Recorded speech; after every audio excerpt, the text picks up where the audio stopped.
புதிய அரசாங்கத்தை கையில் எடுத்து சுமார் 3 மாதங்கள் கடந்திருக்கின்றன.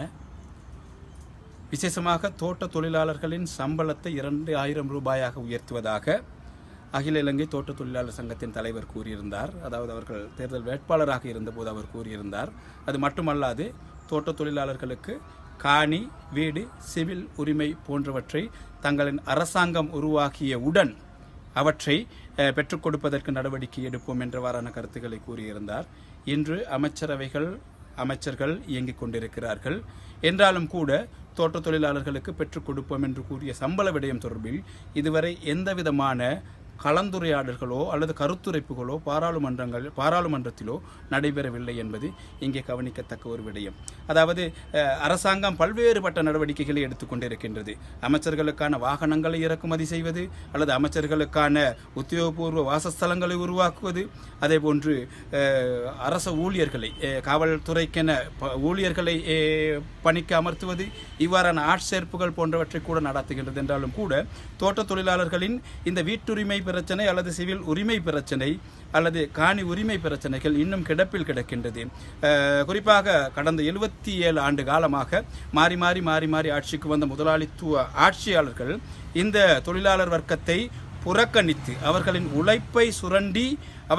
உழைப்பை மட்டுமே சுரண்டி பிழைக்கக்கூடிய ஒரு வேலையை செய்து கொண்டிருந்தார்கள். அவர்களின் உரிமைகள் தொடர்பில் எவ்விதமான கவனங்களையும் செலுத்தவில்லை என்பது நாங்கள் காணக்கூடியதாக இருந்தது. ஆனாலும் கூட மிக நீண்ட காலமாக தொழிலாளர் வர்க்க அரசியலை முன்னெடுக்கின்ற தொழிலாளர் வர்க்கத்தின் உரிமைகளுக்காய் போராடிய ஒரு அரசாங்கம் அல்லது ஒரு இயக்கம் என்ற ஆட்சி பீடமேறி இருக்கின்றது.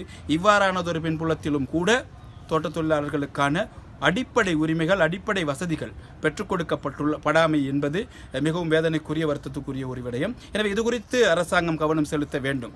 குறிப்பாக சர்வதேச நாணய நிதியத்தின் நிபந்தனைகள், அதேபோன்று இந்தியாவின் தலையீடுகள், அதேபோன்று சீன தலையீடு, இவ்வாறான தலையீடுகளுக்குள் மேலும் இந்த தொழிலாளர் வர்க்கத்தை நெருக்குதலுக்குள் உள்ளாக்கி அதிகார வர்க்கத்தின் சகாக்கள், அதாவது வசதி படைத்த பெருமுதலைகளுக்கான வசதிகளை பெற்றுக் கொடுக்கின்ற ஒரு வேலையை இந்த அரசாங்கமும் செய்யுமாக இருந்தால் அது தொழிலாளர் வர்க்கத்துக்கு இழைக்கக்கூடிய ஒரு துரோகமாகவே நாங்கள் பார்க்கின்றோம். இன்றும் கூட தோட்ட தொழிலாளர்களின் பிள்ளைகள் அல்லது மலையக வாரிசுகள் இந்த அரசாங்கத்தில் அளவுக்கு அதிகமாக அல்லது போதுமான அளவு பிரதிநிதித்துவம் செய்கின்றார்கள். எனவே இந்த அரசாங்கம் உடனடியாக தோட்ட தொழிலாளர்களின் வாழ்வாதாரத்தை, அவர்களுக்கான சம்பள பிரச்சனை இருக்கின்றது, அவர்களின் வாழ்வாதாரம் நெருக்கடிக்குள்ளாகி இருக்கிறது, அதாவது பிள்ளைகள் சுமார் 50 வீதமான பிள்ளைகள் இன்று மந்தபோசன நிலையில் இருக்கின்றார்கள். எனவே இவர்களுக்கான வசதிகளை செய்து கொடுப்பதற்கு இந்த அரசாங்கம் நடவடிக்கை எடுக்கும்.